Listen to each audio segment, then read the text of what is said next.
All right, it looks like it is live, so we'll just jump right into. Hello, hello, hello. What ho? Welcome back to another exciting adventure of Radio Free Anarchy. I'm your host, Travel Mateus, here with Paul from Plain Reality, and then also someone new to my circle is a guest here going by Lanolin. Welcome to the show. Yeah, I'm speaking the truth in all the realm on YouTube. I just couldn't fit that in this the name thing here. So Okay, speaking the truth on YouTube, I'll try to get that stuff put up in the show notes and all that stuff after the show's all finished. But welcome to the show. And yeah, so what we're going to do right now pretty much is just let Paul do some presenting of all of the amounts of time that you've spent out there looking at infinity and beyond. all infinity and beyond. That's right. All right, man. Yeah, yeah. So just take it away. Yeah, cool. Well, yeah. So, how is everyone? Hope everyone is well.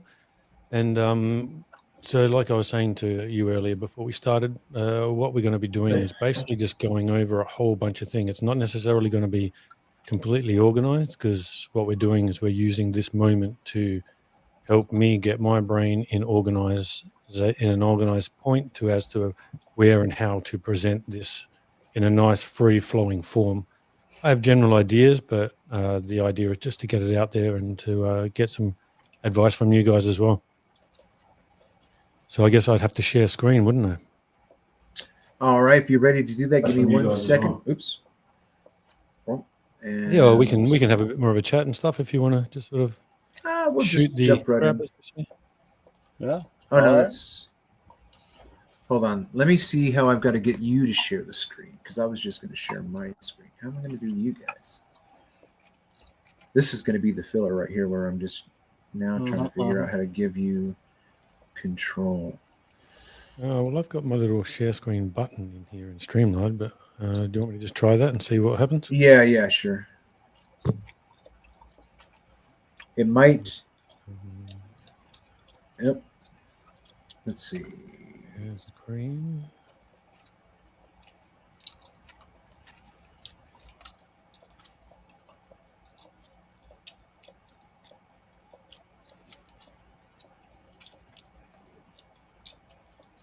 What we got is a black input screen. Yeah, there's nothing there right now, Paul. Okay, yep. I'm sort of just slowly getting there. Nothing's come up. Still nothing's up. No, correct. It's not, is it? No.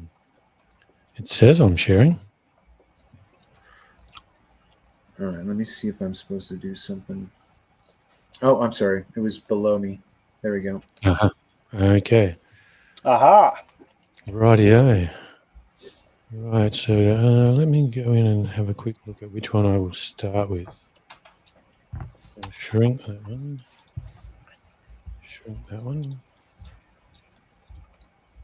All right. Hold on 1 second.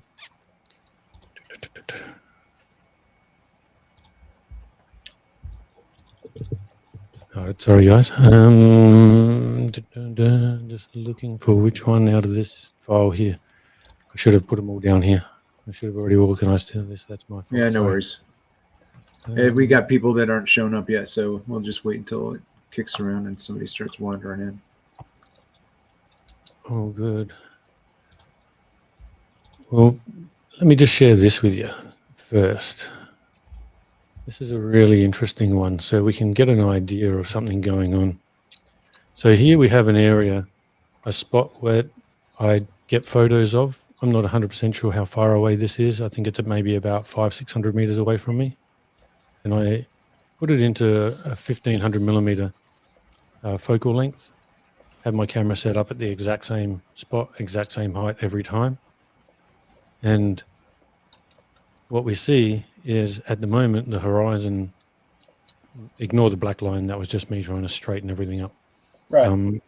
So we see the horizon sort of low there at the moment, right? Now we see the horizon rise up. What's the difference between these two?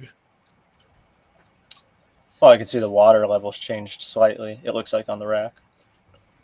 Yeah, right. So the difference between them is this is an inferior mirage and this is not an inferior mirage.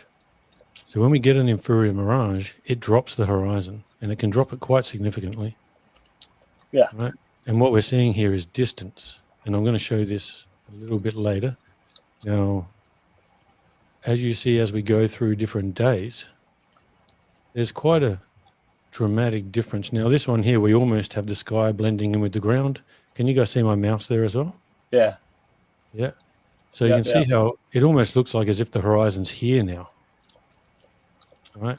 Because all this has been kind of blended in with the sky, but really the horizon is up here. If I was to go, I do see a faint gradient there. If you look real closely, yeah. So you can see a very well right here. You can just see right there, well, right where it sort of normally would be, but it almost gives you the impression that this is the horizon in that instance, you know.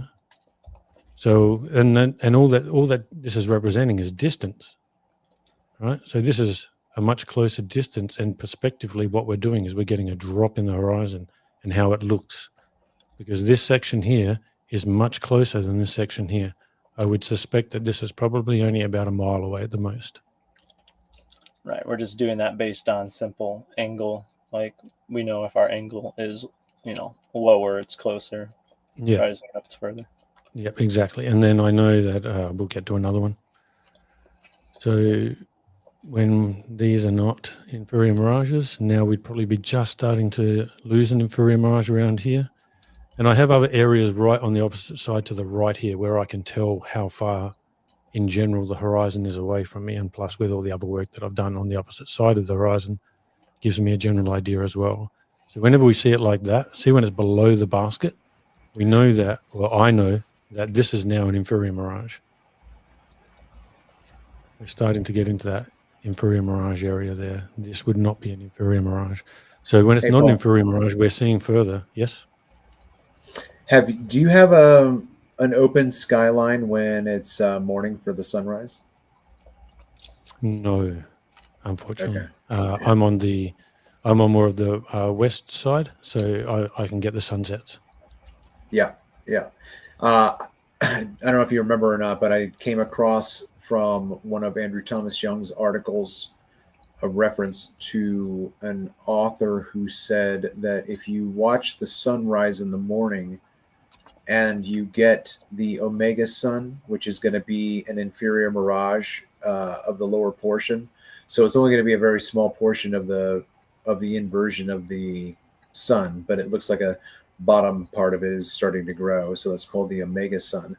If that is on the horizon when the sun rises, then for the most part you should expect that the entire horizon is going to be an inferior mirage until it changes at some point later on in the day. So without any specifics in terms of knowing even the profile of the temperature gradient and all of that stuff out to the horizon, if you see this in the morning, you know that already that you've got an inferior mirage out there. Yeah, definitely. And that's the thing, as you know, like, I mean, when we have stuff like this, if I just showed this to any ordinary person who has no idea what they're looking at, they're not going to know the difference between, say, this horizon and this horizon. If you just walk out there and you're looking, you do not see this. Yeah. So, the average person, they just walk out there, they see the horizon. They don't see that, okay, well, today this is actually a very low horizon, and on this day it's a much higher horizon. The average person does not see that. They just walk out there, they look, they see the horizon in the distance, and that's it. End of story, go home. Beautiful, check out the horizon, looks lovely. Mm-hmm. But they don't see, if I just kind of skip through it, you'll see just the, look up here. Look at it all the way up there now. So now we've got it all the way up here.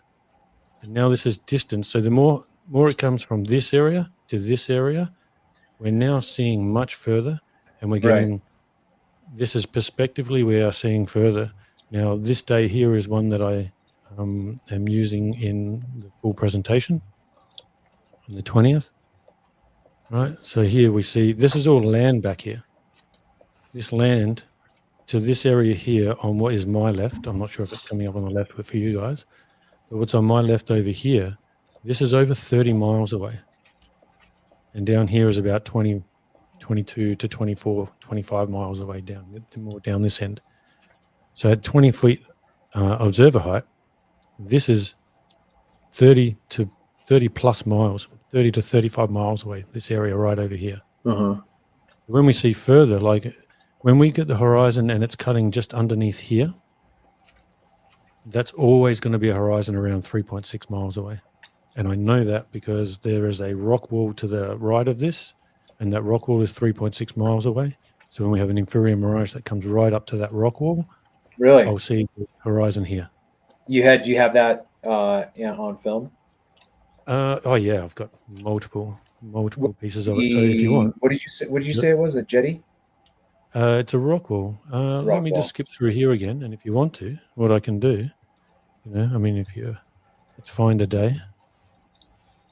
Okay, well here we have inferior mirages, but let's find one that's pretty low, and then we'll. All right, 22nd of March. 22nd of March, 2025. All right, we'll go into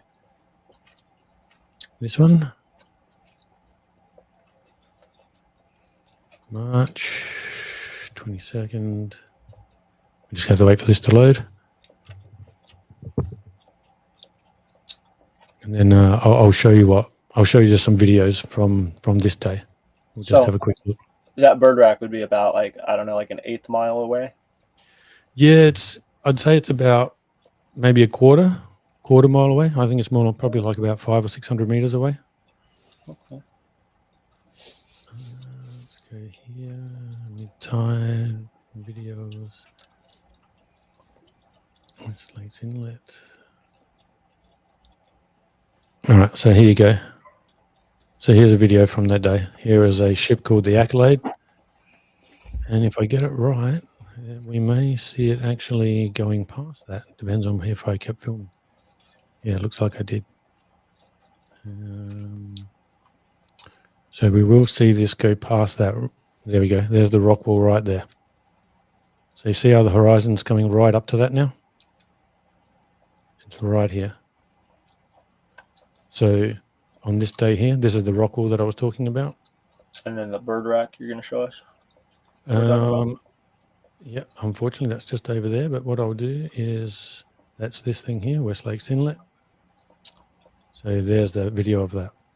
See how so this is now in 800 millimeters, but at the same camera height. So if I was to just do that, turn that down, unfortunately you can hear it's quite windy. Yeah, so you can see there that it's down here. So from there, I'll then zoom across. There it is. Okay. A Okay. little bit, All right. and we see the horizon right there. So this very front part of this is 3.6 miles away, and the back part is 3.7 miles away. And so then what was the shipping lane? Did you look that up? That shipping lane is like where they go in is 7.9 miles. Yeah. Okay. Yeah. So I mean, if you want to see a good one of that, I would just have to go into. If I can find you a nice one of that. If you just bear with me for a moment. Here.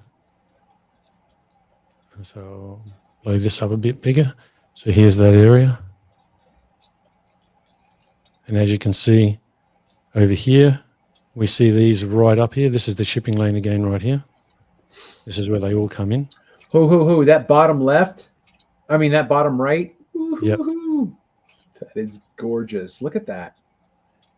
So Man, as you can see, you have exactly what I've always said. Like that top right, I've said, if I could wipe away the mirage, what would it look like? And then your bottom right is exactly what it would look like. There it is. And I've got hundreds of days of this. And then you don't even have a beach per se up on that top right frame. Yeah, I think that one's slightly zoomed in a little bit more as well. You can just see the beach where the people are walking just here.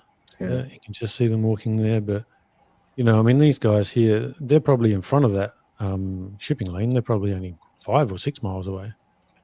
I don't think that these boats here are right up to the shipping lane. No, I wouldn't think so either. No. And then this one here down. No, on the you don't. bottom left- You don't want pleasure crafts going in your shipping lane. No, probably not. Yeah, they'd be a little bit closer. So are we looking So- out? Are we looking out towards a landmass, or is this open water just going out towards the ocean? Like in This is landmass down here, but right Right. even here, this is about 20 miles away. The landmass down here is 20 miles away. Okay, that's the thing I was trying to work out, was if that was land in that frame. Yeah. Yeah, I think this may just be some land. It could also be a Superior Mirage Could be. way out there as well. Right, so that's just to give you an idea of like, and look at the bottom left-hand one, right? Yeah, the bottom left, the bottom right fascinate me the most, because on the bottom left there's a very clear like inferior mirage going on. I would say that's probably the most Big clear. time. What I'll do is I can zoom in on that. So let's go here like this. So you can see the inferior mirage all the way down to here. And I see the magnification happening where it appears like the land looks bigger on the right, not the island itself, but the actual beach to the right. Yeah. It seems stretched, and then we can see that it's a lot more proportional on the right side. I'm just basing my proportions off the fact that it looks to be more proportional. And Yeah, for sure. So you can see here that the inferior mirage is actually in front of this. So on this day, we had a horizon that was closer than 3.6 miles. Mm-hmm. But yeah, so that is just a little prelude there. Just thought it might be interesting just to, if I just sort of skip through this quickly, have a look at the difference in the way that the horizon moves. So when we get people go like, oh, the crosshairs of my theodolite show that the horizon is low. Yeah, well, duh. What horizon was it? How far away is the horizon? But I did have a pretty good conversation Yeah. with Jesse Gordon. No, yeah, is it Jesse Gordon? Jesse Path Yeah. of Light the other day. yeah, that's Jesse Gordon. Yeah, and he actually showed me one where he had a ship that was actually 28 feet above his eye level, above the crosshairs. But he put the crosshairs right on the horizon so he could sort of see how far above it was eye level. It was 28 feet above his eye level. So that's a pretty massive swing. Yeah. But what we have is every time we see the horizon like this, this is closer to you. So considering we're going down this avenue, let's have a look at this one. All right. What we'll do is we'll start here because we need to start partly to do with perspective and how this works. And there's another one which I've got with like a little helicopter and stuff. That's probably the one that I should do quickly first. It should be in here. It's one of these ones. It should be in my... here we go. Now, did your program here allocate for the foreshortening so that each of the squares basically are the same area and they just get compressed in, or did you have to do that yourself? In what sense? Sorry, what do you mean? Well, when you went back, go back to the previous frame if you can. This one? Yeah. Or you- So when you're right at the horizon, you've got the compression of the distance in those areas, These areas here? right? Yep. Yeah. I was just wondering if you scaled that yourself or was that able to be scaled by the program if that was what you used? Oh, no, this was just me putting together a perspective Okay. grid, going by other people's perspective. See, I think grids that we need to online. figure that kind of stuff out. Like, I would, when I was talking with the most recent PhD, the questions I was asking, he would say, like, why are you asking that question? Like, he didn't understand the importance of the aspect of what we're talking about with foreshortening. And, whether or not that farthest little area there is 10 miles compressed into that visual space or what, Oh, for sure. Well, I asked ChatGPT this question. I'm like, if we have, say, a 10-mile horizon, what is the perspective of the, like, how much does each section take up? And it was basically like around 75% of the actual field of view would be the first 1 to 2 to 3 miles. So 75 to Wow. like 80% of it Oh is yeah, just those first 3 miles. So if you've got, it say, builds up very fast. yeah, if you've got, say, a 15-mile horizon, the first 75 to 80% of that, what you see, is only about 3 miles. The rest of it is all compressed into that top Yeah. little 20%. Mhm. So Now that really, sorry, go on. No, I'm sorry. Now that we're talking about this, Lionel, and I don't know if you ever came across Life is Short. Have you seen that? That channel. It's a very, very old channel, and if you have to know where to look for it. But he did a lot of work on perspective. I'll try to. Paul, have you heard of his channel, Life is Short? Yeah, fantastic. Great Yeah. work. He's done hours and hours and hours of perspective work. And now that we're talking about this, I actually think that he did one where he basically did the math himself and kind of worked it out in terms of how far away it was. And once it started to get foreshortened, it was just astronomical. That one. Sorry, there's one other one that I just really want to find. Could be this one, actually. Yeah, here we go. Is it this one? No, shit, maybe it's not this one. Oh, yeah, this will do.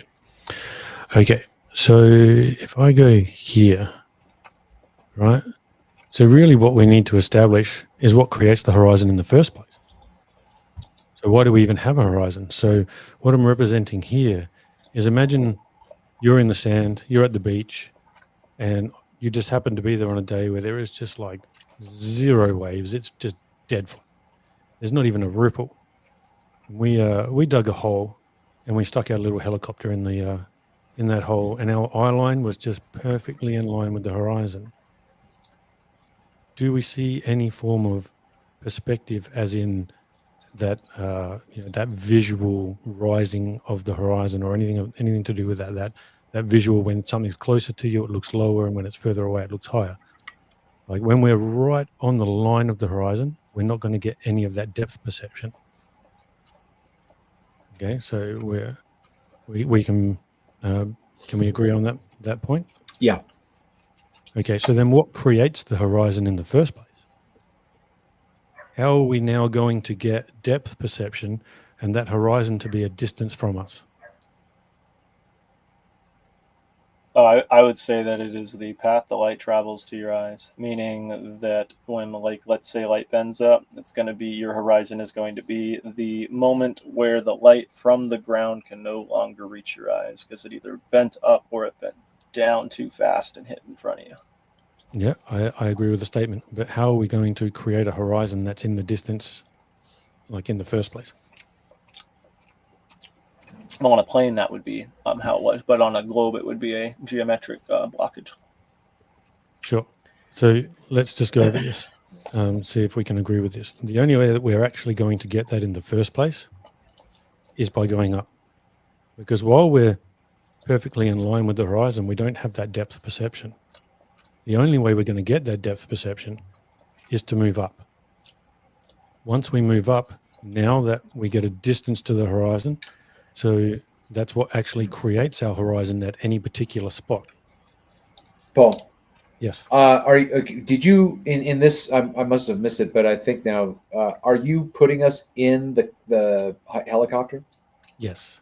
Okay. I'm catching up with where you're going. Okay. Yeah. So we're in this little helicopter here. We're dead in line with the horizon. So the horizon is like literally right in front of our eyes. We can't see anything but right there. We don't have any depth perception yet. The only way that we can get that is to rise. That'd be synonymous to just putting your eyes literally in line, like digging a hole and putting your eyes directly at the ground instead of just being, in the seat of a helicopter. So I get what you're saying, though. Yeah, we can be either way. I'm just using it this way, right? Because what we're showing here is the way that perspective works from high to low, right? So as we rise, obviously everything that is below us starts to rise with us, and everything that is above us then will start to drop in our vision. So it'll all change. When you get to like the level of the clouds, that's now the same as being here, because now you're dead in line with that. You don't have any perception of what's going on beyond those clouds anymore until you start to rise up again. Now that you rise up, we have our other flat layer of clouds, as we always see, a nice flat layer of clouds. And once we get that, we get this depth perception of the clouds again. And now as we go up, And this would just keep repeating, perspective layer upon perspective layer. The moment you go up or down, this is exactly what happens. Now, if we actually look at real life, what do we see? We see that as the plane comes down, all the perspective of how we actually see disappears, and we're now starting to get a line going straight across. Throughout the clouds, we see a lot of cloud. The higher clouds are coming down, the lower clouds are going up. So this is how we actually see. Everything that we see in perspective. There is nothing that we do not see in perspective. Yeah, but Paul, you got to imagine a world where there is no perspective. You have to imagine a Perspective doesn't world exist. in which, oh my God. Yeah, apparently it doesn't exist. So these are just some pictures of my little area of where I am, just showing the exact same thing. You have the higher clouds above. We have the lower clouds below, obviously. So the perspective of how we see those clouds and the distance of where they're going to disappear is going to be completely different. And we would get that same thing, that if we rose up, all of a sudden those lower clouds will then create a floor underneath us, where that will then create a horizon. And the ones above us will create like another cloud deck above us, and we'd have our perspective would flip again. Oh, this was just we can forget about that. That was just me going over that. Forget about that one. So here we have, imagine a boat going across. This isn't really where I wanted to go just yet. Let's get out of this. We'll get out of this one, and we'll go back to the other one. But so, can we see how it's literally our height above the ground is what creates the horizon in the first place? And then, so this is what I'm basically putting forward, is that it's our height above the ground that creates the horizon in the first place. From there, refraction creates, or how we see that through the medium that we're looking through at any particular moment that we're actually looking at it, is where we see the distance to the horizon. So if that medium that we're looking for allows much greater vision and allows our light to travel straighter further, we see a much further distant horizon. So if we were to go back to the other one with the inlet, then we would see, well, I can even just do it here. So if we go in between this and we were to have an inferior mirage, our horizon is going to look like this. When we don't have an inferior mirage and we see further and further, now our horizon is going to look like this. And what's the difference? The refractive conditions at that moment we're looking. Do you mind if I jump in real quick? Because when you introduce the inferior mirage, can you do that again? This one? So this one? Right. So when you go between those two, the looming and then the inferior, what has to change is you actually have to change the foreground too, because that's not going to stay to scale. So it's just an oversight on your part, because not only does the inferior mirage drop the horizon, but it also magnifies the floor so that it's closer to you. Yeah. So totally agree. It's just that's a hell of a lot more work to do that. Well, I'm just saying, no doubt. But if you could just simply crop out that bottom part and then just even magnify it 25%, it'll accomplish the task. Yeah. So just a thought for you, man. That's all. I think, this is the argument. I can do all this kind of thing and then do all that. We can work on that later. Sure. Right. So then basically, got to get out of there now. And something I'd like to point out, which is very significant about doing these observations from up here, kind of like what's being done in these, is that when we see the foreground drop in front of us that is below us, that's also indicative that light is bending up to the height at which he is viewing. So that means light traveling along the surface up to that established height that he's at would have to have magnified to reach him. Basically would have had to have risen up to about, I don't know how high this up here is that you're on, but at least that height. And if it's reaching that height, it's obviously usually much higher than you as well. So, yeah, definitely. That's Definitely. why it would magnify, is if especially the near field. So like this bird rack being anywhere from let's say roughly a quarter mile. I suspect it's a little bit closer, but um, uh, even it being in such a near field position, you can see it across the images change and get slightly stretched, and that I believe is incredibly significant because it shows that this gradient is across the entire field, and it's happening in the near field, not some. It's in the locality. The locality is operating as this one function. Yeah, Even, agreed. And I will actually show you that after. Like, so I've got ones where you will see that, because obviously when we get the inferior mirage, it's like the entire scene gets magnified. right. Everything there gets magnified. And so I've got a whole bunch of comparisons of like blink tests of going from more of a looming to as an inferior mirage, and you just like literally see the entire scenery changes. So I used to have people say to me, "What? So are you saying that just that one thing's happening?" No, of course not. The entire scene changes. So I if mean, we were to make, ultimately, we don't really have. I mean, you guys can correct me if I'm wrong, but have been trying to think of ways to get away from looming, but it seems appropriate, even though the model is changing. So when we do have looming conditions, Paul, you can clearly see that that distant horizon is higher, so it is being loomed up. yeah, Mhm. You know, I'm 100% on board. Light does, in fact, from time to time, bend down.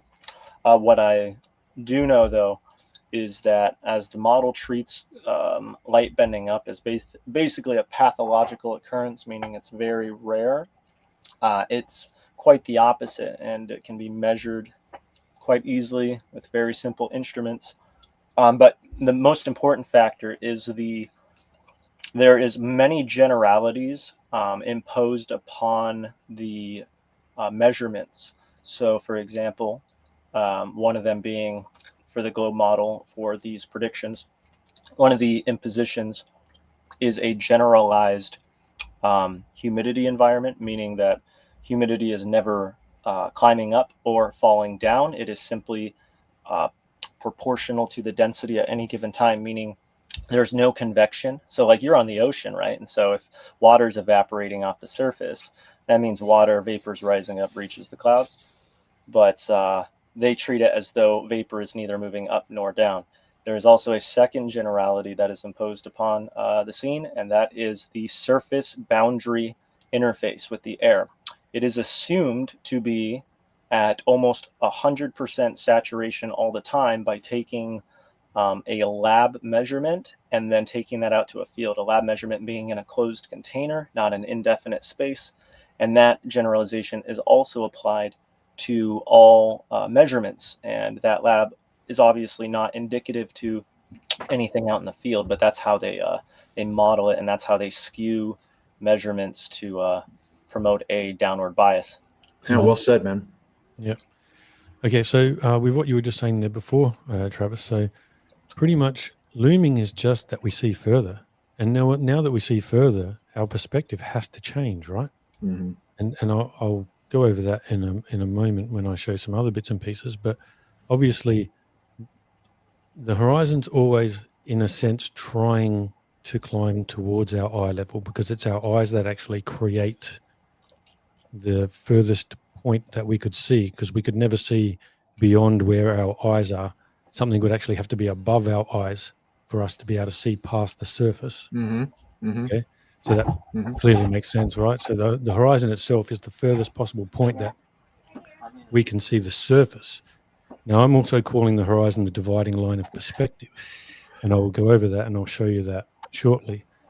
But so if we were to just bring as if our horizon was coming closer and closer and closer to us, this is what's going to happen. It is going to eventually drop, because there's no way, if I'm at, say, 20 feet high, there's no way that my horizon could be almost down at my feet. That's just never going to happen. So even if my horizon was only 100 meters away for whatever reason, it's not going to look like it comes up to my eye level anymore, because it's only 100 meters away from me. So it's definitely going to look down towards my feet. So if we had a massive fog that brought the horizon close, obviously that's what's going to happen. But when it comes to the way that we would see the horizon, we're only ever going to see it at a certain point. So it is going to drop a little bit when we get things like inferior mirages, but it's always still trying to go towards our eye level. Once it comes closer and closer and closer, we're not really going to be able to result. It's not going to be able to have this magnification of it trying to get to our eye level anymore. It would have to come lower and lower and lower. So anyway, this is actually how we see, right?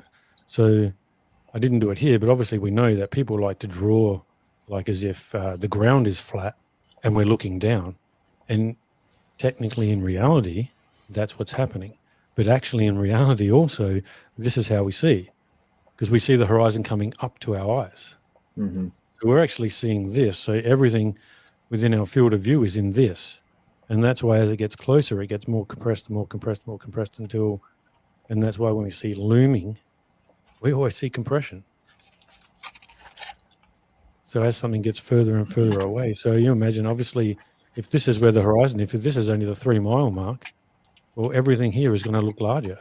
And as the light goes up through here, it magnifies everything behind here. But once we get all the way to here, this just causes compression because now it's all trying to fit into this little area. That makes sense to everyone? Mm-hmm. Yeah. And so then if we see less now, that's going to be where our horizon is. So it's going to lower. But now we Right. have 2 people. Sorry, go on. I was simply going to say it's a good demonstration of angular resolution increasing. Like when you look at your small figure at the bottom and how their angle increases, there you can see it getting. Oh, it's actually just shifting up. My mistake here. I thought that was growing slightly. Right. Yeah. It's just So it's extending. kind of like the difference between these 2. You know, when we have a far horizon, we're seeing that, and then it's much closer horizon. Well, to be fair, it is increasing your angular resolution. It is widening It that certainly triangle. is. Yeah. And obviously our Rayleigh's criterion is getting, you know, we're much further away. So everything needs to change. But so this is how we actually see from one side to the other. Each person has the perspective of the horizon going up. So if you're on one side of the horizon and someone else is on the exact opposite side of the horizon in the same position, you're both seeing this. This is how you're both seeing the world. Okay. But you don't see with this person here, he's not going to see this. Just as she's not going to see this, but they're both seeing the identical same thing. They're both seeing the horizon rise up to their eye level. Yeah, this is the one thing that you've been working on that I really appreciate, man. This is a good breakdown. Right. And then I think I also go into, oh no, because this is a different one. Okay. So there's more to this. So we have this here. All right. Now from here, these are the two different observations. And we see the difference in the way that the horizon is coming up. Now, what we need to do is figure out what is that? Like, what's the difference here? Okay. Why is that like that? And it's not tides because I can get this on all different tides, right? So it doesn't really matter. Mm-hmm. It can be a high tide and I can see fire. It can be a high tide. You can have an inferior mirage and it's down low. But on this 2 days, I particularly grabbed 2 that were one low tide, one high tide. Okay, so that's distance. So that's all that is. So that horizon there, as we'd already discussed, it's 3.6 miles away. And this horizon is from 25 to 30 miles away. So on this day, we have this, which is this. And on this day, we have this. Right? So all we're doing is seeing the difference in. Wait, go back. What was the first mile? What was the shorter miles? Oh, 3.6 miles. 3.6 So you've miles. got 22.5 miles in the night. So then if you go back there, then you can figure out the amount of space that would equal right there. So get right there. Like if you could overlay that, yeah. So then how many squares are in that? That's 22.5 miles worth of distance. Yeah, exactly. So you would have to put 22 little lines in there, getting progressively smaller. It'd just become one line. You'd barely even notice it. Right. So this little part of the presentation I've actually called Zanuck debunk, right? Because you'll see in a moment. So I had Zanuck one day go to me, what's this? You know, answer this. Atmospheric magnification, same exact location, elevation, different days. Why do we see this? And what we're seeing is perspective change. And I'll show you in a moment where I'll get to, I'll just wait till we get to that. So here, let me just make this bigger. So what we're actually seeing here is, now I've got here written point of deviation tangent, the horizon. Now I'm calling this the dividing line of perspective, right? Because what we saw before, if I go just quickly back to this one, this is the dividing line of perspective right here, where perspective goes from convergence to divergence for this person. And it's the other way around for them. This is their convergence, and that's their divergence. This is the dividing line, and that is the horizon. The horizon divides your perspective from the person behind you's perspective, or from the person's perspective on the opposite side of the horizon. And I'm going to point something out quite interesting about this observation as well. So this is what we're seeing. The light's traveling there. It's starting to bend up. So we get this, the light's now traveling further. So now we see the one at the back. So now you're doing it from the Muppet vision. You're doing it from the side-on view. Now this is Muppet vision, yeah, right? Clearly not how we see. I haven't included perspective in this part. But when we go here, we're kind of now looking at it more perspectively. So people like to do these kind of things where they'll put an image there and that's hidden. And they'll go, oh, what are you trying to say? That it looks like this? Well, if I just show you that first, and I was to say this oil rig's smaller than this oil rig and it's in front of this one, you'd just go, okay. Because it looks normal sitting there. It doesn't look abnormal sitting there. It would just look normal sitting right in front of your eyes. Mm-hmm. But in reality, that's what we see. So the perspective here, this is the point, the horizon, where perspective changes from convergence to divergence. And everything is now beginning to disappear. And I'm going to show you a lot of evidence for this as well. This is not just me ranting crap. I'm going to show you actual observations to show this. Mm-hmm. And then there we see that one further away that day. And this is just the exact same thing here. All right. Now, here we have two other observations. And we have the same thing. What we have to imagine is that on the left-hand side here, this buoy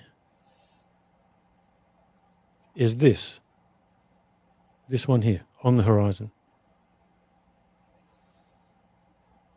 And this tower is this one behind there. Right? So now on this day, obviously on the day on the left, we have a horizon that's created. And whenever a horizon is created, we get the dividing line of perspective, because now our perspective has to change, because the horizon itself is the furthest point we can see this surface of any flat surface or thereabouts, right? So we now cannot see past this. Everything from here needs to now diverge and go down. And I'm going to show you something pretty cool in a moment, and we can even see it here. See this little part here? Can you see where my mouse is? Yep. Move it again. Just It's here. on the left frame. It's by the. Oh. Sorry, on the left frame. Yep. Yeah. Yep. Yeah. So I you got can it. see Yep. this little bit here. Yep. See how that's at this level here? See how this is actually higher? Mm-hmm. And then here, it's now dropped underneath it. Mm-hmm. So this here is actually rising, and this one's falling. I'll show you this better. Now, this scene here is actually the opposite way around. I just kind of like inverted these How pictures. far away are those 2 points? Those two blue markers from the. Okay, the main buoy one? is 3.6 miles to, let's just say, if it's on a piece of rope, it'd be 3.6 to say 3.8 miles maximum. And the jetty is 4 miles away. And I'm this sorry. marker. Okay. Yeah, I was talking about those two blue upside down triangles. The ones that you were putting in the right. Oh, these there. things? Yeah, these ones? They're because you- 5.5 miles. And then the tower behind it, how is that relatively? Is 8 miles. Okay, so there's like another 2.5 miles between those 2 points. Yep. And Okay, I so got this jetty here, Right. Okay. so this point here up to here, we're missing, we're probably looking at around up to here somewhere, right? So we're missing around, this here is 28 feet. Like if you look on the very left-hand one where I'm pointing, we've got my mouse. Can you see the mouse there? Mm-hmm. So where the umbrella section is, where the base of the umbrella section is, that's 28 feet to there. So we're missing around 25 feet, 20, or like say 20, let's just go with 20 feet. And if you see where I'm pointing, like the visual height of the buoy on the one on the right, I've got a little buoy there. And if you go to the left, where I've got visual height of the buoy, I've put them in around about the same position. So How the tall is visual that height of buoy? That's crazy, Do you know how tall that buoy might be? the buoy is probably about 5 foot tall. Okay, I just was asking because I think you're saying like how many feet of the shore would be missing? You're saying if there was a geometric curve here. There should be only about, according to the globe, at the jetty, according to their just standard things, it's about 4 feet, 4 feet should be missing. So this shore down here is 9 miles away, just over, actually 9.3. This shore down here. We're seeing all the way down to the water's edge there. Well, I'm just thinking how it's just kind of fascinating. You're looking at the top of the buoy, which is like 5 or 6 feet tall, and I was just kind of considering with myself. Okay, so you've got that lined up with the shoreline over there. Yeah, yeah. And I would say that it's like if the ground was dropping away, it would be like you'd expecting it to be lower than that if it was. So I think that's sure. And so here I just did like unless of course the atmosphere is looming it up. I mean, right. I mean, they'll say that's looming it up. I just think it's interesting that it looks incredibly just flat, and if it's looming it up, there seems to be very little compression going on at the base of this jetty here. Yeah, because yeah, this is actually a very nice, beautiful, clear day. This one, very so much so. And compression is necessary if you're going to have light, bendy, windy around the surface of a globe. The bottom layers are going to refract at a compounding rate higher than the layers which also refract at a compounding rate, but at a much lower rate, meaning the ground would have to loom up higher than that which is above it. So it causes a bottom compression, a bottom-up compression, which is very destructive of details. So to be able to see such a thing in such clarity is quite interesting, considering we're supposed to assume that light is bending down almost all the time on a globular surface. Again, wrongfully so, but that is their positive. That's the story. That is the story. Meaning, we should be seeing lots of compression on the bottom of things a lot when we see too far. In that instance, we're seeing, although we're not looking super far in terms of how much should be hidden, the whole scene should still, just like in the previous scenes where we saw the bird rack magnify downwards when light's being bent up, we should see anytime there's light being bent down, things being compressed up, no matter the distance on a globe. For sure.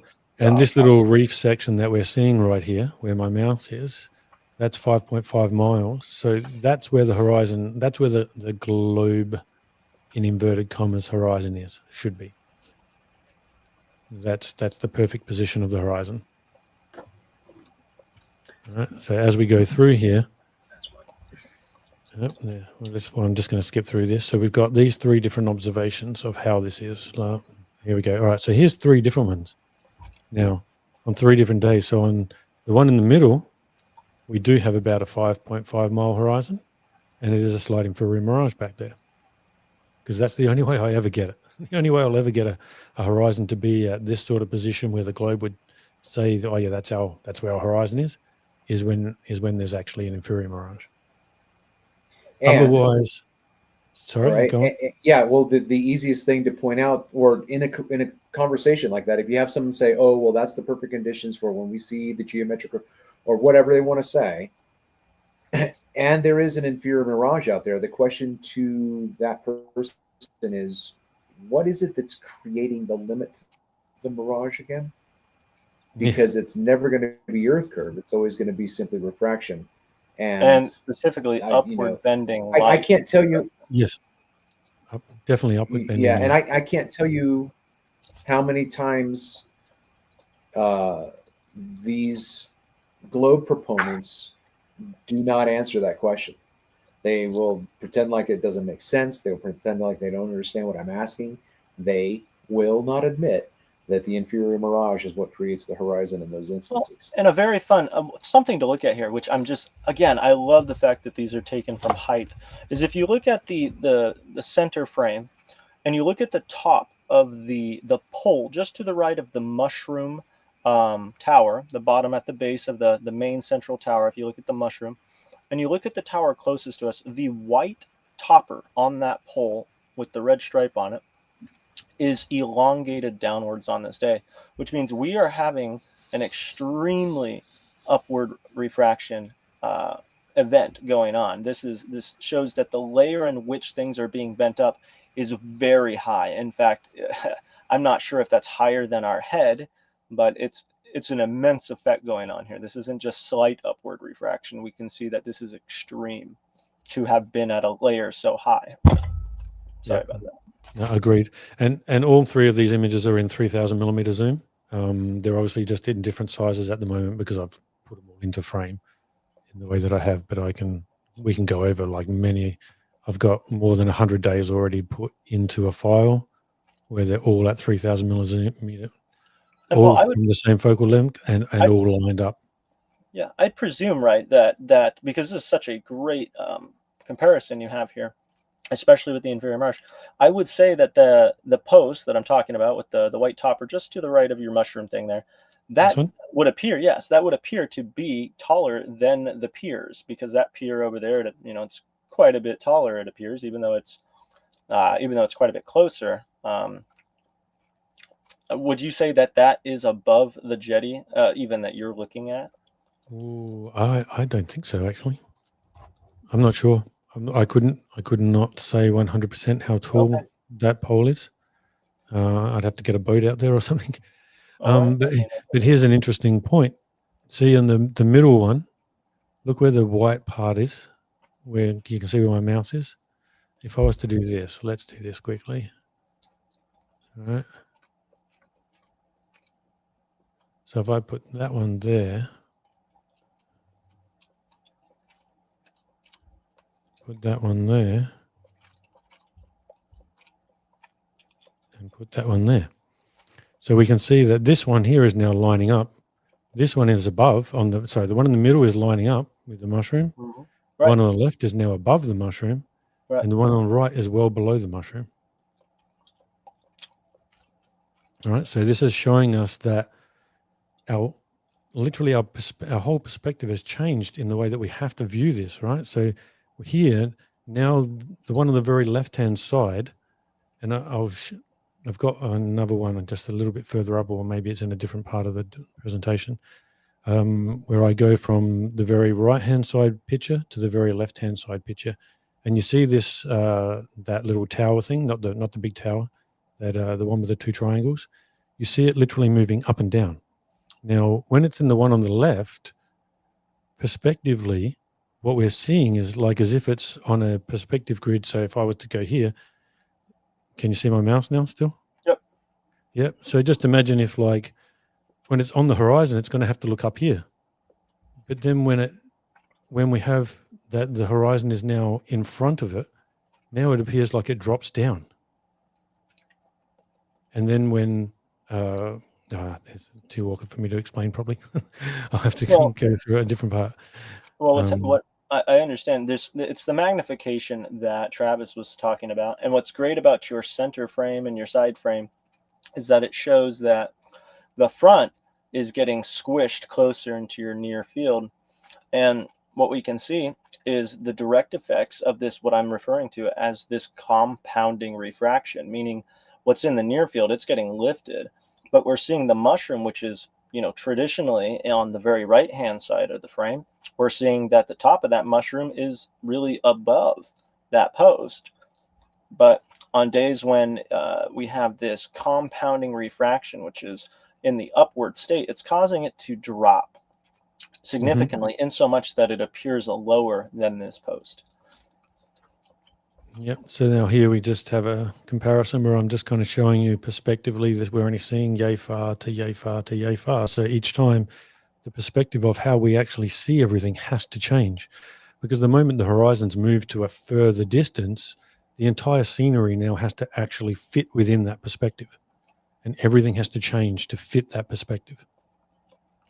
So obviously, from number one, very left-hand side, to number three on the very right-hand side, we can't have the exact same perspective because we're seeing it in two completely different ways. So everything has to change. The entire scenery changes just so that everything will now fit in the way that perspective works. Yeah, it would be interesting to see the temperature profile for these days, because you have so much exposure there. But the middle frame that shows, the pier or the dock is completely gone in the left frame, and you also have that background house that drops basically to the horizon and is brought closer to you. So you have two different frames of references that the air is affecting. It's affecting the ceiling and it's affecting the floor. Mm-hmm. And I don't think that when we get in, so let's maybe think about this, because if we don't have, would you say, Paul, do you think that there's an inferior mirage on the left? Yeah. Well, I would say on the very left, the inferior mirage was building. It was just about to come in. Okay. Right. So here's it wasn't quite there. Yeah. About 15 minutes later, Yeah. then I started getting an inferior mirage effect. But the problem was that on this day, the wind was about 45 km an hour. So what's that about? 25 miles an hour, 30 miles an hour, somewhere around there. Mm-hmm. And I just went out with one camera. I couldn't stick around too long. It was like cold as anything. And so I got basics on it. I'd like to chime in just for a second about the inferior mirage. It's likely that an inferior mirage is present in the left frame. However, you have extreme chop on that day. I mean, it's pretty obvious the chop is several feet swells. And the thing about chop is that when things get magnified, it lifts up your scenery, right? And so it appears as though you're viewing it from a lower perspective, from much higher, right? Yep. So what's significant about that is the size of that chop can actually block the inferior mirage. I have footage of this where it appears that a horizon is very crisp, where features just like snow mounds that are just over a foot tall are off on the lake's surface in the distance, and they will block the inferior mirage, which is behind it, simply because the inferior mirage is happening behind them. Mm-hmm.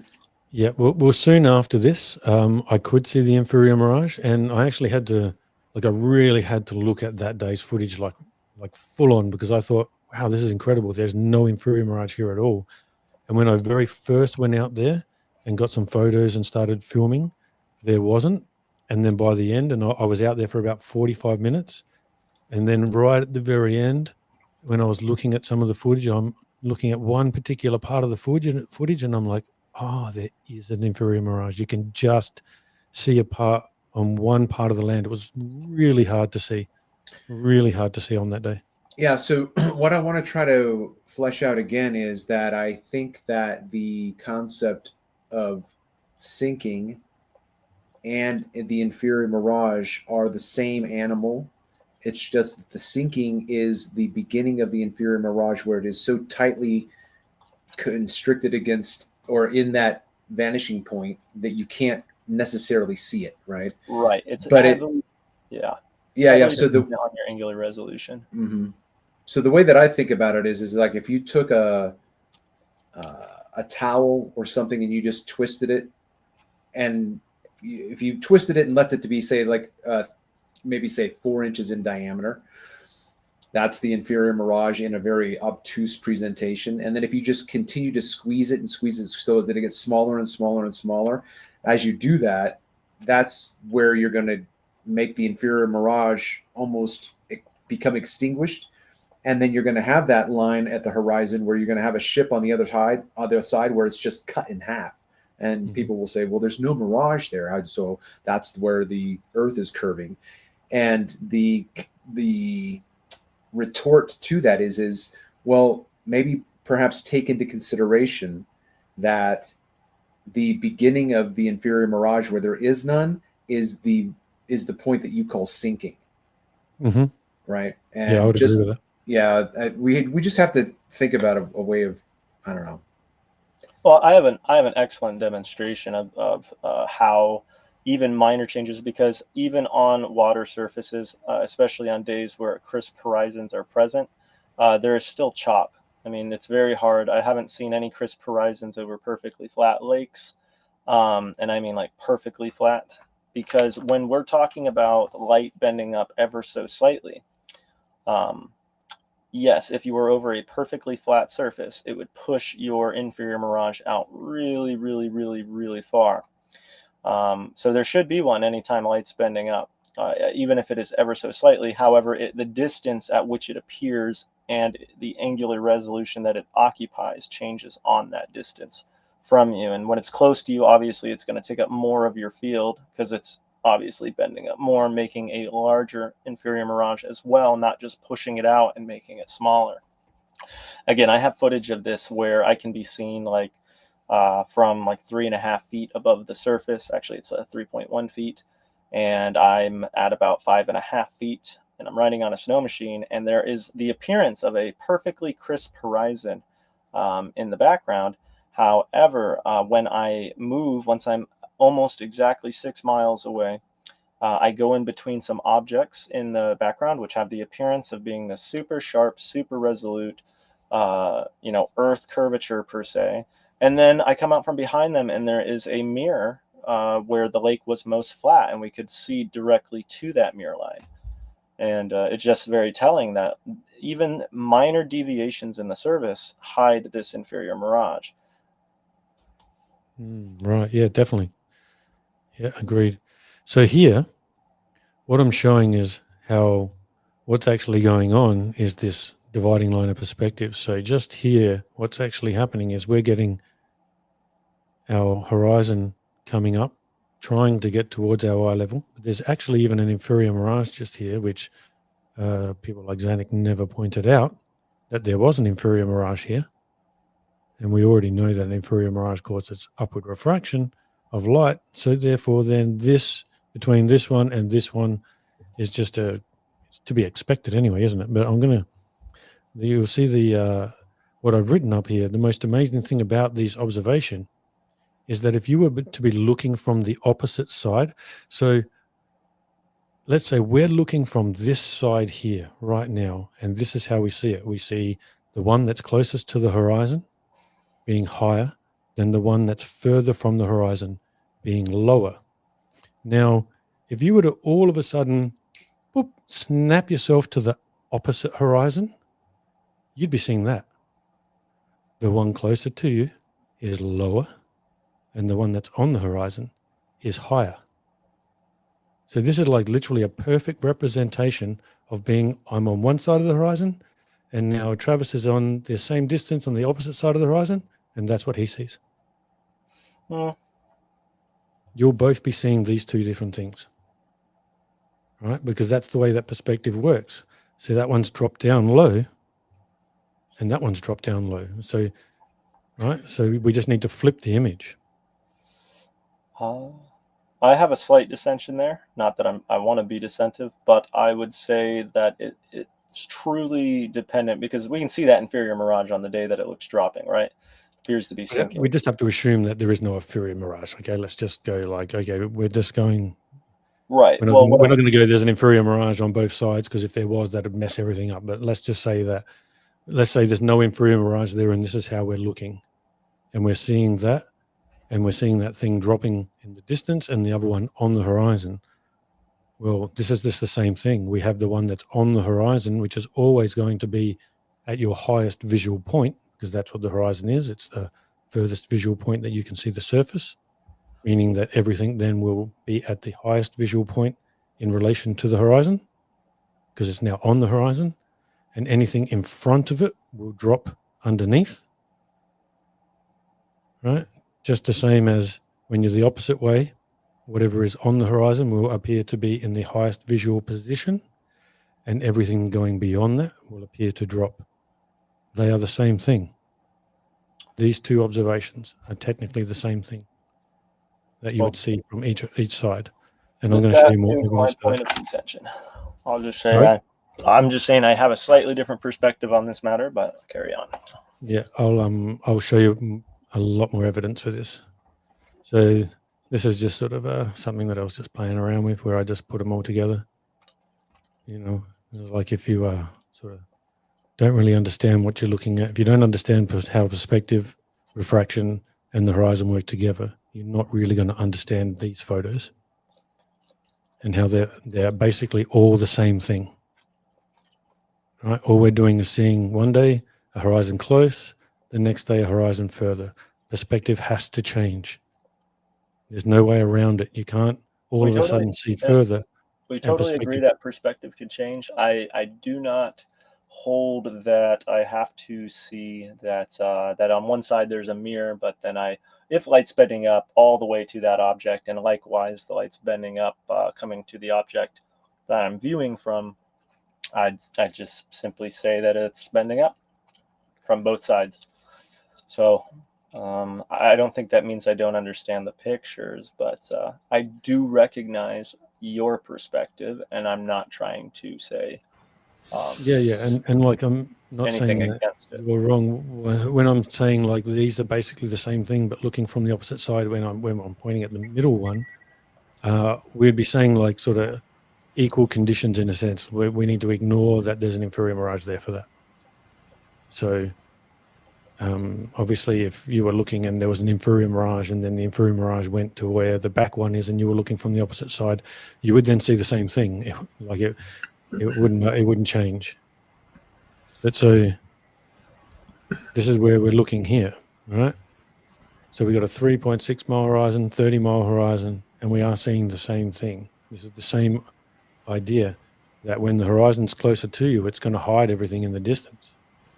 As that horizon moves further, obviously now everything needs to lift and move and change. Your perspective of how you will see everything will change.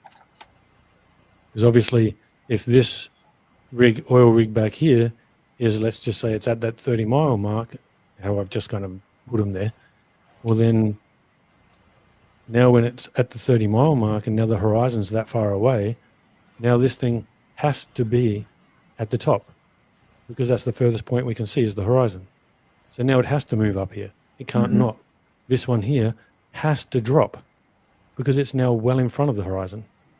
And that's how we see perspective. That is how perspective works.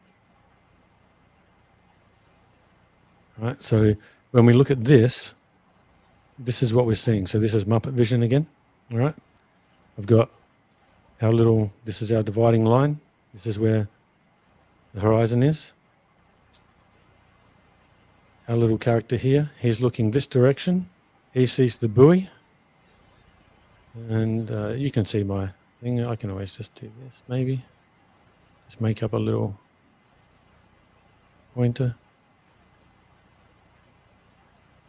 Okay. So he's looking from here. He's looking straight out. The buoy is on the horizon, and everything drops from there. But this is his perspective. He's seeing everything here. If you were to put a little boat here, it would be down here, and another one here, and another one here. Put another boat next to it, and now the boat's up here. Now we put another boat here, and now it's starting to drop. Okay. All right, so let me just copy that so I can move on. Now we go here to the next day, and now this is how he sees. So now this time you're seeing, and you're going to see all the way. Right? And you have a complete perspective change. Literally looks like this is moving up and down. It's just perspective changing. Through the condition of the medium. Through the condition of the medium, yes. Yeah, I definitely follow where in this day he's seeing further, he can see to it. In the Muppet view, he's able to see further. On the previous slide, what is let's say the woman, what is she seeing? Okay, because we don't have. We're gonna get to that in a second. No, I will show you that very, very shortly. Okay, so right, let's go here. Forget about that. So now we go to a picture that Travis I saw on one of his videos one day, and I thought, oh, this describes it perfectly. So that's the same boat that we're looking at there. You can describe this scene for us if you like, Travis. Are you still there? Sorry, I had myself muted. All right. The bottom left image is my friend's perspective on the west side of the Chesapeake. And then the image on the right that has the sails that we can see. That's my perspective from 6 miles away on the eastern shore. So where I was looking, I had a massive obtuse mirage, and from Adam's perspective on the other one, the boat was closer to him, so it wouldn't have been in an event for him. It would have been farther away, but you can just see the difference. Right. So if I would like to posit what just based on my own work and my own observations, I would say on this day, light is actually bending up from both sides. So I would say the area between you is facilitating light bending up from whichever side you view. However, the difference between them is the side in which we are seeing the egregious inferior mirage. Over there is a cooler locality. It's not as warm as the side as you are on. However, just because it's cooler doesn't mean that it's not still refracting upward. It just means that over there, the average temperature is less. So meaning as the light comes towards you, towards this warmer air gradient, it's actually facilitating light bending up even more than from your side, which is cool. And it's still getting light from that warmer gradient. However, as it comes towards you, it bent down, the light on distance, because it was in a warm gradient, it bent up really, really fast. So that heavy mirage is already really, really low. And so as you're getting closer to you, the land that is much closer, it's bending down, it's bending up way less.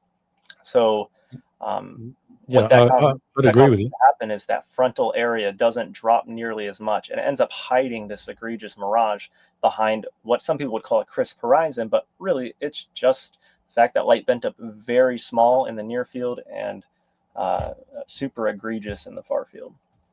Yeah, it looks to me also like what camera did your friend have?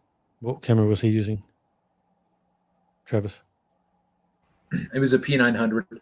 It's a P900. And do you know how much he was zoomed in or out? No. No, right. So I would say, like, from his side, he's clearly seeing much further to the horizon than what you are. Your horizon's a lot closer than his. Yeah. But what I want to show the example of is that these are the same thing. So if we go from here and we go like that, and we just cover your boat with some water, we're going to get it right on the horizon. So we cover it so that the horizon is cutting straight across. Now, on your side, you have an inferior mirage. So that's covering from higher up because the light's reaching higher up the sail here. But from his side, I'd like to point out, close. I'd just like to point out, to interrupt, that you'd also want to be pushing the sailboat out for this example. So for anyone watching, just keep in mind you'd want to be pushing the sailboat further away, but carry on. Yeah, but so now this one's closer. So what we're actually seeing is that the perspective from this gentleman's side on this side, Travis's friend, he's seeing this boat below the horizon. Travis, from his perspective, is seeing that boat below the horizon. They are both seeing the same thing. The only difference is that Travis has an inferior mirage, and here on this side, and the boat is on the opposite side of the horizon for Travis. But on this side, this gentleman has the boat on his side of the horizon. So to recognize that this is visually below the horizon is not something that we've been doing. We've just been concentrated on what's been going on this left, on the very right image. We've all been looking beyond the horizon going, well, what the hell's going on? Why are they disappearing? Not looking at the fact that we're seeing the same thing. As a boat is on our side of the horizon, it appears to keep dropping below the horizon. And I'm going to show a lot more evidence for that. So we'll move on to here. So here's one of mine. And let's just blow that up a little bit. And we're seeing the same thing here, right? So what we have here is a boat on my side of the horizon, and I'm seeing the horizon up to here. And then we have this boat where the horizon is now cutting probably the same spot, but it's in an inferior mirage, so we don't see this section. Right. On the land, we can see an immense dragging down. And in this instance, the horizon, again, looks very crisp. It's going to look crisp because it's water, it's the water surface. So, and this is what's so hard to distinguish between water and solid surfaces is water, even if it's, unless there's heavy inferior miraging going on, it tends to look really, really crisp, even with inferior miraging occurring. For sure. So, and what again, we've that's got here, indicative of the light bending up, not anything being obstructed by curvature. so here we see that I see this boat appearing to be below the horizon. And I see this boat appearing to be below the horizon. But this is the same as this. That boat for me, this one here, if someone was on the opposite side of the horizon, that's what they would see. They would see exactly this, but on their side, because they see in perspective as well. This horizon is the dividing line between your perspective and the person's perspective on the opposite side of that horizon, provided, always have to make the caveat, as long as our conditions are exactly the same, if we're both at the same height and the same distance from that horizon, we will have an equal perspective from each other. What I see will be exactly opposite of what the other person sees. And this is how it would look. To them, on the opposite side of the horizon, they're seeing this one. So the person on the opposite side of the horizon, this boat here looks like this. But now this boat here is on my opposite side, so it looks like that, and I see this. Yeah, and that is correct. As long as I'm totally on board with that, as long as the locality doesn't have any major difference, similar to like when Travis took his, Travis's was where, again, his friend was standing in the cooler region, meaning like, light's bending up less as it's coming towards them. Because if there is a shift in the locality, then we take into the and the conditions can be different from side to side, as we just saw with Travis's, and I can show you other ones where the conditions we definitely have to totally account for the boundaries if there's a boundary line between them. But in most instances, if there's no presence of a boundary line, meaning if you have two people viewing from both sides and they're both seeing that inferior mirage, it's because light has been bending up throughout that entire area from wherever you are. Yeah, well, quite possibly I could say, because I know that when I see an inferior mirage this big, right, I know that this horizon here is also around 3.6 miles away to 4 miles away, somewhere around there, right? And I would know that because when we go back to pictures like this here, right, I know where this buoy is. So when we go to this one here, in which I didn't have I should have included the date up here and put the date on this, but I didn't, so unfortunately. But I know that when I see a horizon, when I see the inferior mirage like this, if we were to go to to where that buoy is, we would see that the horizon is right very close to that buoy. So I know that the horizon is approximately 4 odd miles away. Now, this land over here is like all this land over here is closer to 12 to 13 miles away. So let's say on this day here, the other person, if they were on the other side, they also might see that boat like that, because maybe their horizon's only 4 miles away from them as well, if the conditions were the same. But as we know, the conditions could be totally different. But the principle of what I'm saying is that everything being equal, when you're at the exact opposite side of the horizon as the other person, you'll see the same thing. Where my boat is like this, the person on the opposite side, what they're seeing is this, right? So if we were to do that, that's what they're seeing. They're seeing this boat here, like that. Yeah. So I'd also like to point something out. It's very hard for me to see exactly 100% flipping of this inferior mirage, and I would go as far to say that really this is a prime example of looking towards, because I'm seeing the stretching, which means let's just imagine there's no inferior mirage. What I'm saying is when we look at this image, it is very obvious there's an immense amount of stretching going on, especially in the hills in the background, which is indicative that light's being bent up all the way from those hills that are obviously going to be above our head realistically through this whole zone. And in fact, I'm going as far to say that I don't really see the inversion yet, meaning that this stretching is immense because those are so high. And this is a prime example of what I'm talking about. When the horizon, it appears crisp. But again, it's because it's so much warmer on the far side and we're looking from a cooler area. For sure. So if I was to go back to this and I say, look at this picture on the right-hand side, on this day, that boat would have been 100% visible because you could see to the shore down that other side. Yeah. So this would all be different. So see at the moment how this sail appears to be below this sail. This would be different because this boat would be further away. Prospectively, it would be higher. So this boat here, just as an example, this boat here would look like down here, and this one here would look up here. Yep. Right. The perspective would change because this shoreline is about 13 miles away just here. And let's say there's 4 miles in between these two boats. This one's going to look here, and this one's going to look here. So this one will look lower than this. But we can move on from this little part here now. Right. And so I'm just sort of designing here, showing you like, well, now we're looking from her perspective. Right.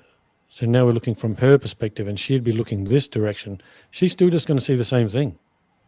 She's looking that way, and I'm saying all conditions being equal. Right? Let's just pretend like it's just perfect. His right. If conditions be equal, they will see the same. Correct. Yeah. If yeah, it's because if the this is pretty much yeah. This is pretty much the middle point between them. It's 3.6 to 3.8 miles maximum. There's 8 miles in between them, so it's almost perfectly in the middle. And what they view will be the same. Her perspective, though, is going to be doing this. So she's over here on this jetty looking what she would perceive as up to this, to her eye level, or close to her eye level. And then everything on that side would disappear. So if we were on this side for her, if I was to put this little rock over here, she wouldn't see it. She wouldn't see that rock. Yeah, it would be hidden. Just as she wouldn't see the bottom of this jetty. Now, what's interesting is if you, especially on these days where light's bending up, we'll see if you establish, like for example, with a theodolite, you'll find that if you're shooting level or you're looking level on days where light's bending up a lot, it will the horizon will appear to be exactly at your eye level because of your angular resolution. Though with proper instrumentation, we do see that it drops down. There's a sinking effect, and the sinking effect is perhaps one of the most common occurrences.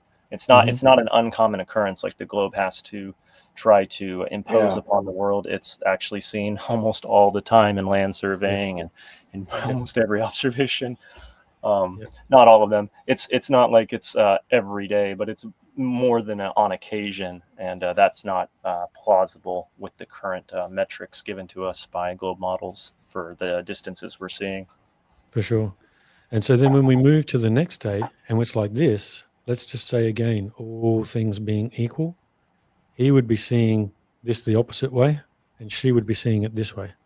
Because for her, this is closer. So this is going to be lower. And now this is going to be higher in her visual range. Just the same as for us. This appears to be lower than this, which appears to be lower than this. We know that they're not actually lower because they're all on the water. So we know that they are all on the same level. But perspective means that everything as it gets further away from you and it's climbing up towards our eye level. And even on this day here, there was a much further, this is 9.2, 9.3 miles. The horizon was closer to 14 miles on that day. So the actual real eye level is even higher than this.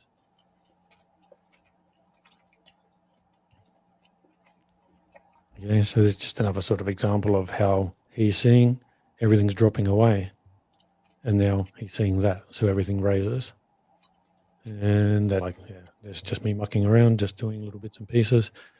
We can move on to another one now. This is just all different versions of similar stuff.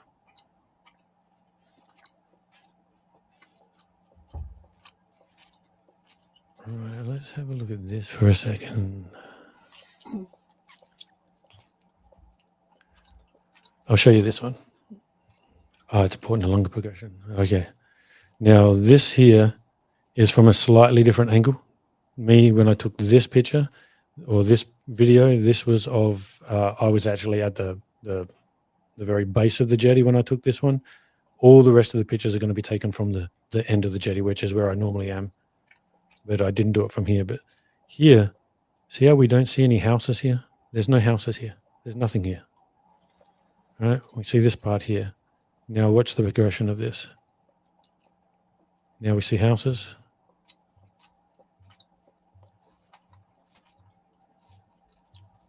This is all different days.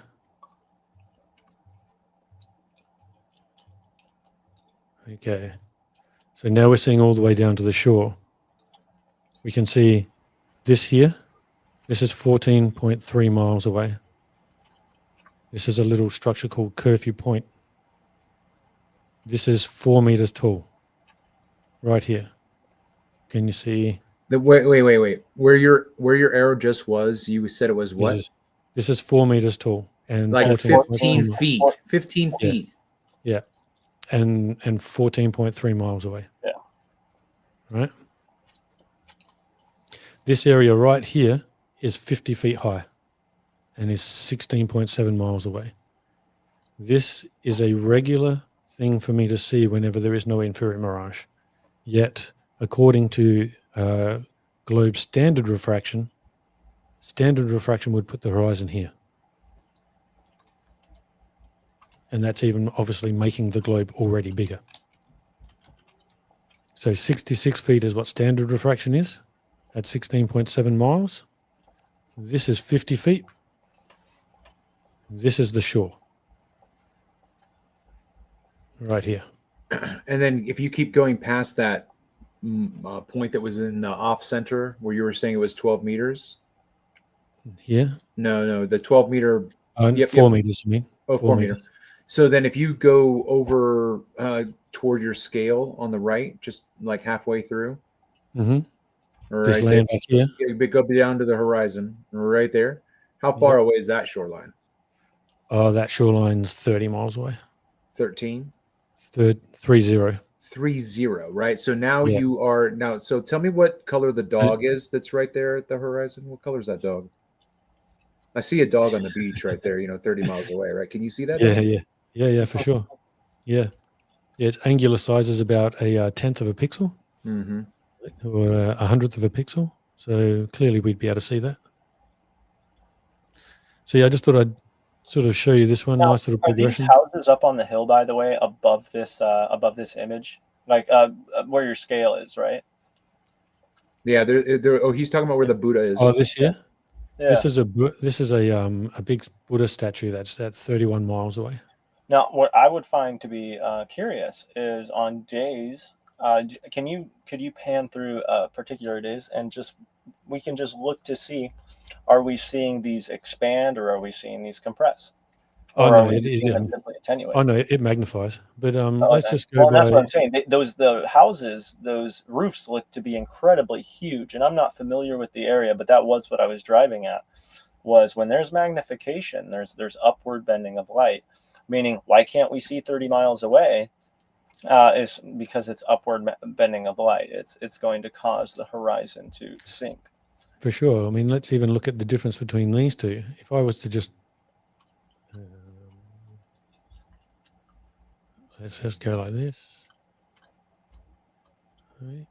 Get that nice and level. And I put that right there. And then copy that. And then go to this one. And then paste. All right. Now, hold on. Go back to that picture because this proves this is exactly what I was looking for. If you go back to your previous picture, not this one, the one that was just before it. Yes, this one. Yeah, look at the houses. Look at the roof lines on these things, okay? Look at how much closer, though, the inferior mirage is to us, okay? Mm-hmm. So we can see that on this day, the inferior mirage is quite a bit lower. It's closer to the surface. It's not necessarily up high across the whole field. But if you go back to the day, where you can see that peninsula, you'll see that those red houses, they are incredible. The red roofs are much, much, much bigger right here. Mhm. They're bigger, and that's magnification.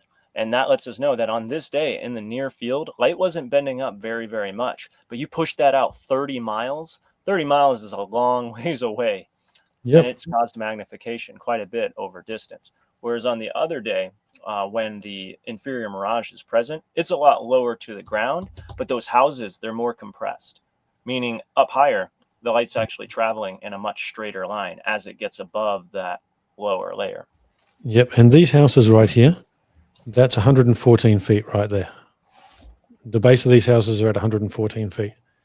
So when we get people who say things like, are you trying to say, I'll just use this. Are you trying to say that the inferior mirage can hide 28 stories of a building at 26 miles away? I say, shit, yes. Of course it can. Because this is 114 feet hidden, and I'm at 20 feet. It's 114 feet hidden at just 16.7 miles away. So you go another, this is 30 miles away. So just as an example, if we go to one where we can see right here is where that buoy would be. And look at how much more, because how much bigger the mirage field is in this one, where it's consuming even the tops of those nearest things, how much it's dropped that far end. And here was a nice convenient thing. For a while there, they came and placed a buoy right here. And notice how the buoy is on this horizon line. This is how I know that the horizon line all the way along there is the same every time. Because there's actually, depending on the time of the year, sometimes they string buoys all the way along there. And they are always within if the horizon comes right to them, the horizon comes to all of them. It's not like one is deep inside the mirage and the other one isn't. The horizon just comes all the way close to all of them. So I know that all those buoys are approximately the same distance to the horizon from where I am.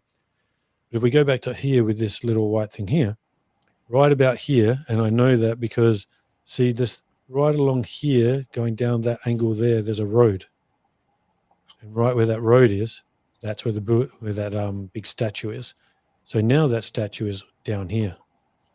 It is dropped. So now right here, this mirage here is now hiding closer to probably over 300 feet, nearly 350 feet underneath that. We can get out of that one now.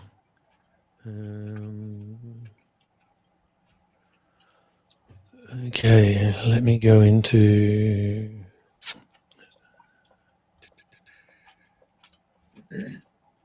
Hey, so if feel free to take this wherever you want, but let's put about 40 more minutes on this. Then I got to hit the sheets. Sure, no worries. We can do many more of these because, like I said, I've got so much that we can go over. It's just insane. Yeah, for sure. Yeah. Okay, let's see what this one here does.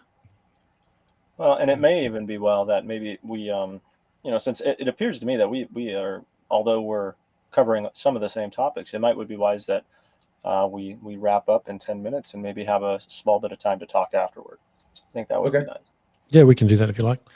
Yeah. But so here now, what we're going to see is how, and I've got other ones where I can show this as well, where I kind of like overlay water onto this. But we'll watch this. So here we have the horizon, we see the horizon cutting across this sail. And now as we get closer and closer, that boat rises up. Now, if we want to describe this, what are we going to say to describe this? Oh, let me get out of there. We're going to say that as the boat gets closer to, wrong way. As the boat moves closer to the horizon, we see the boat appear top down as it approaches the horizon. Because that boat's now climbing from the top. So we see that boat, the top of it now start to go above the horizon until we get the boat where it now becomes on the horizon, and we now see the base of that boat on the horizon. And then that boat then just moved away. So this is the exact same effect that we get when a ship comes from the opposite side of the horizon Mm-hmm. and comes towards us. Now let me see if I can get the right one. I think I've got it here. And that is assuming the locality is consistent across the whole way. Yeah.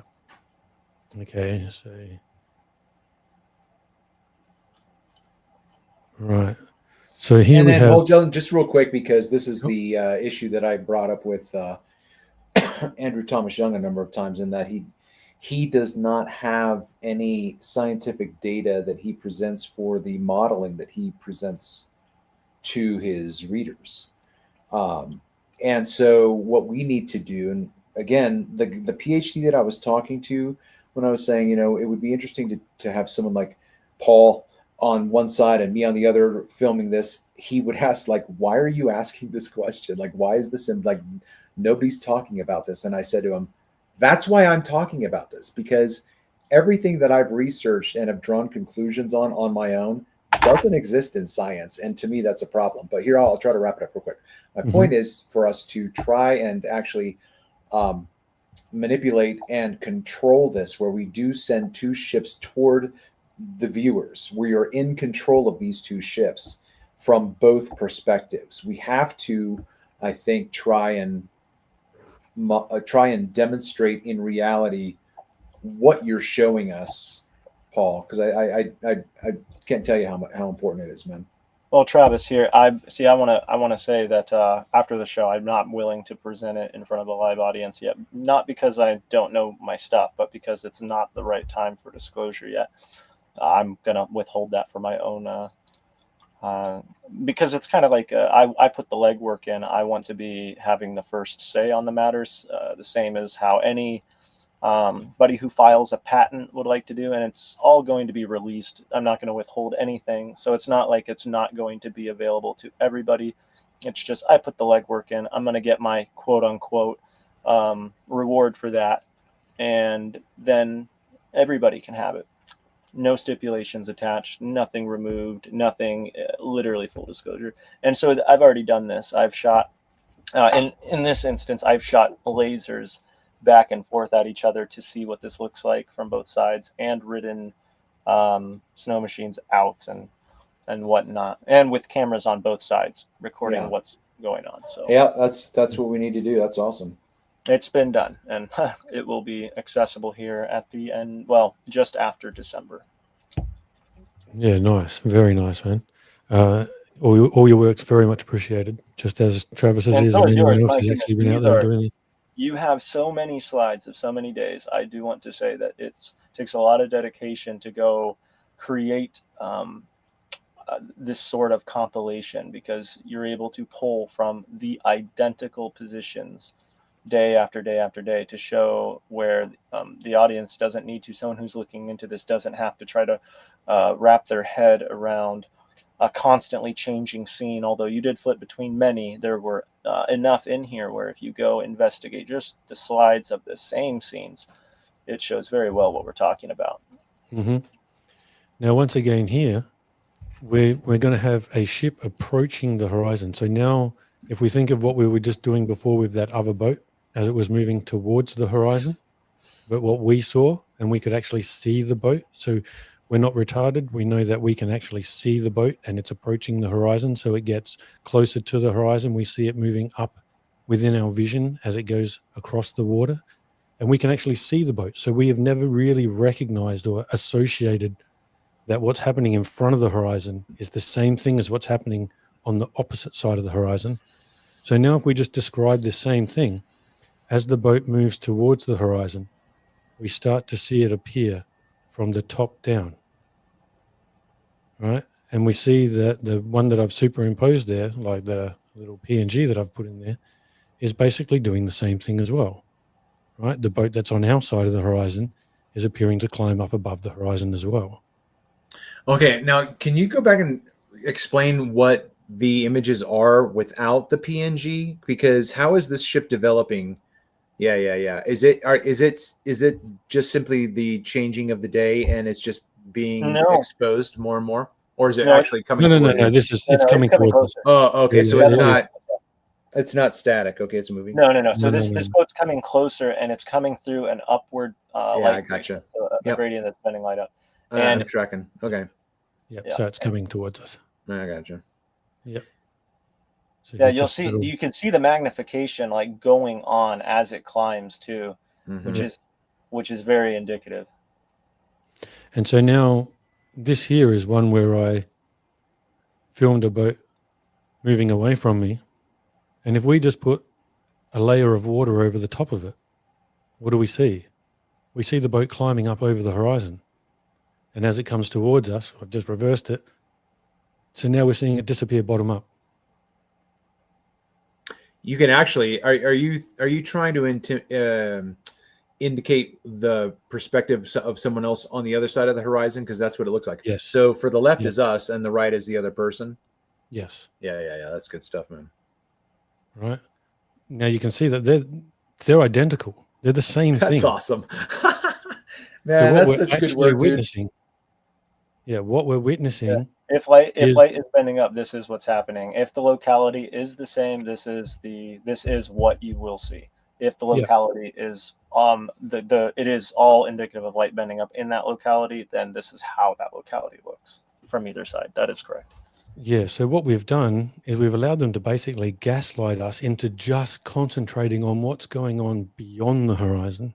Mm-hmm. And it dawned on me through actually those pictures of the jetty. So it dawned on me on the pictures of the jetty. Which one was that again? This one. So when we go back here, this is where it started clicking to me, because when we're looking at this is where it clicked to me. This one here, right? So the one on the very left, we can see that Uh-huh. again. This is where it sort of dawned on me, because I'm like, well, hold on. This entire jetty is out of view. Here we have a horizon, but the horizon's meant to be where the Earth curves, right? But clearly that's got nothing to do with it, because this is a refractive effect. This is refraction causing this horizon to be close, which is now Mm-hmm. causing all this to appear to drop below. Mm-hmm. And therefore then, if that's what's happening and that appears to drop below, then that means that there has to be a perspective going down on a downward angle to the people over here. They would also be looking up, watching things go up to that horizon, which is this. And it will appear as though they're like if light is being This. when light is being magnified like this, because the ground looks like you are closer to it from a higher elevation, similar to what he was showing there, where the buoy is up high and the water chop is super present. It's going to make things look like they rise up to the horizon even faster, even though it's not really rising up. In truth, it's actually just moving away from you. It's Right. just the perspective of being closer to the ground. It makes you feel lower, so everything will remove from your sight faster. Mm-hmm. And so seeing this is what then gave me the whole thing of the fact that the horizon is the dividing line of perspective. And actually, I can't even, I didn't come up with this. The horizon is the dividing line of perspective. ChatGPT did. When I was doing conversations with ChatGPT and I'm showing it all the information, it called it the dividing line of perspective. And I was like, oh, that's exactly what it is. That's perfect. Right. So this shows you that on both sides of this, each person is going to have their perspective raising right up to that horizon. And then that's when I started going like, okay, well, what's going on? Because I also did say in previous presentations where I did kind of talk about this sort of thing. And I'm like, well, look at that boat. It appears to be below the horizon. But we know that the boat's not below the horizon because we can see the boat. But that's how it appears. it is appearing that that whole hull of the boat is below the horizon. So if there is literally nothing else to be learned from this presentation, if you walked away with absolutely nothing else, just know that the horizon is not geometric in any way, shape, or form, not even a little bit. So The horizon never- we see because of the refractive conditions of the day and your Right. height above the surface. Hey Travis, could we maybe wrap this up so we can? Yeah, we can that's a discuss good it spot. more? Sure. All right. Hold it. Can I just quickly show you? Oh, there's one more blink test. I'll show you that quickly. This will take. Blink test. Yep. You'll like this one. Yeah, Zanuck and Ruif, these guys love blink tests, so Yep. go for it, man. You're going to love this. Look at the way. Look at all this stuff drop. Everything compresses up. There's a height difference in change of this from 265 pixels to 239 pixels. So some people say magnification doesn't exist. Look at all this stuff down here. Mm-hmm. They're like, show us magnification. There you go. Mm-hmm. There it is. And because it's lined up on this tower, look at what's happening. The whole scene is truly being magnified. Even the buildings above are getting magnified. It's just that because he is positioned on the tower as his reference, we're not seeing the whole scene drop. Because the whole scene is dropping. That's what's fascinating. Awesome. Right. Yeah, on this one, it looks like we're lined up on that top white building. Yeah. It's nice. All right, everybody. We are going to bounce out of this and continue talking. So if you see this later on and you've made it this far, please make sure that you have subscribed, liked, commented, and shared the content. I've been your host, Travel Mateus. Until next time. Thanks for having us. Thanks for having us, man. All right.